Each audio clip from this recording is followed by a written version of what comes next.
Do you know every second via UPI 10,000 transactions are done? Yes, that's correct. UPI has revolutionized Indians' financial system and made us even more stronger. Let's see some stats. So here you would see that the payment graph is just increasing since the launch of UPI in 2016. UPI hits all the 5 P's of marketing, whether it is product, price, promotion, place, or people. Let's try and understand this a little better. As a product, we all know UPI can be done by GPay or an app like Paytm. You don't need to share your bank information. It is safe. You just need to know someone's UPI address and you can make a transfer. It is very simple, not at all complicated, and even masses can use. So a great product made for the right audience. It is targeted India-wide, so the place is sorted. The price, well, there is no cost. Actually, that would be wrong because every time you spend about 1,000 rupees, government pays 2 rupees 50 paisa. So right now it is free for us as a user, but someone else is paying. So price wise, it is also sorted. That naturally makes for a great promotion strategy to enter and penetrate the super cluttered market where banking players and credit cards and debit cards are ruling the market. UPI was launched at just the right time. April 2016 is when NPCI, National Payments Corporation of India, which is made by RBI and Indian Bank Association to promote transactions and payment revolutionization in India. NPCI launched UPI in April 2016, and we all know that November 2016 is when demonetization happened. Demonetization, which was done to reduce counterfeit cash to fund criminal activities. When the demonetization was announced, there was a kind of shortage of cash across the nation, which led to digital exchange of money, and that kind of boosted UPI usage even more. Today, about 100 million users use UPI on a monthly basis.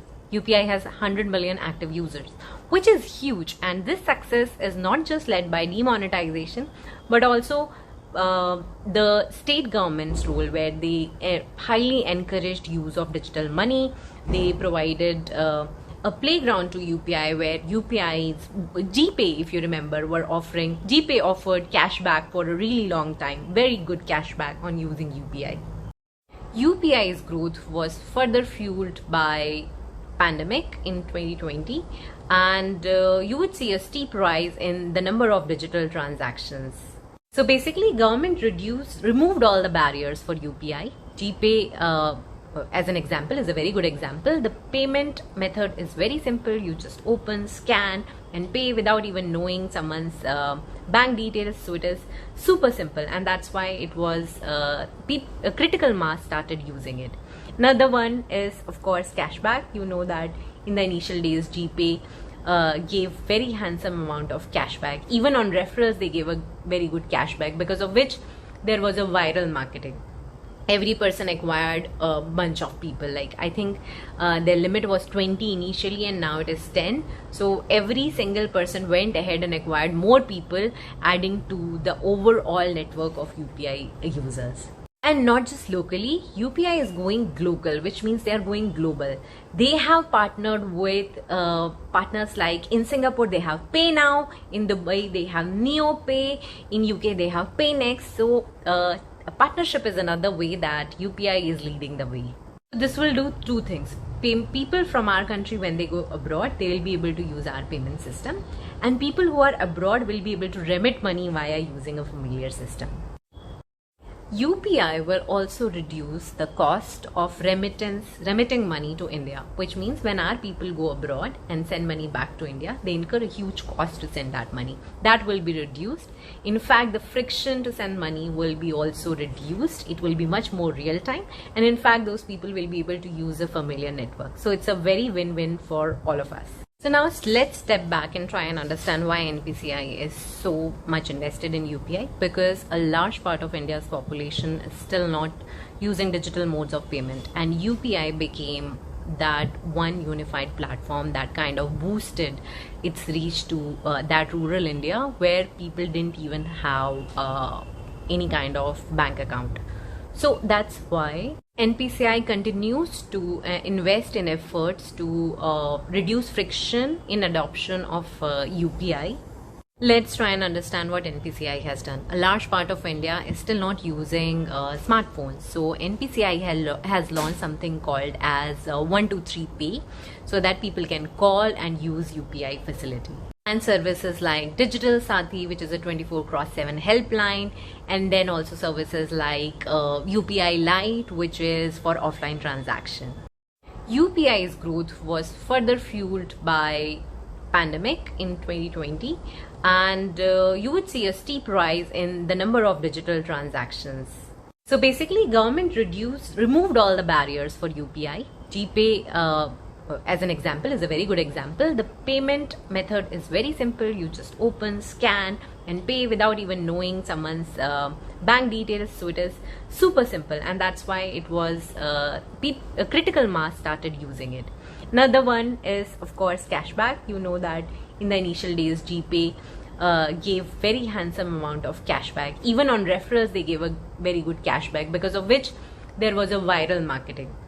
Every person acquired a bunch of people. Like, I think their limit was 20 initially, and now it is 10. So every single person went ahead and acquired more people, adding to the overall network of UPI users. And not just locally, UPI is going global, which means they are going global.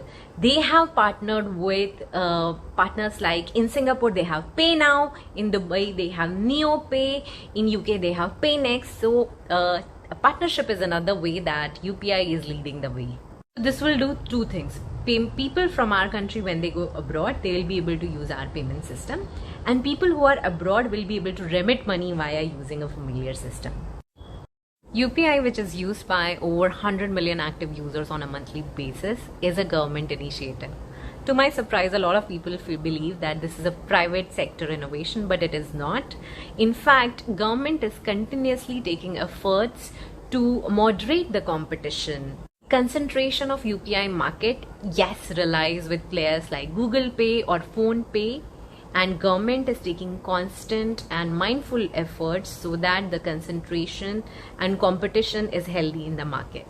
Let's try and understand this better. Who rules the UPI market? You can clearly see that Google Pay followed by Phone Pay is dominating the market. There are about over 300 players, but still the competition is concentrated between these 2-3 players, which is worrying for the government, because we don't want to create another Facebook or Google.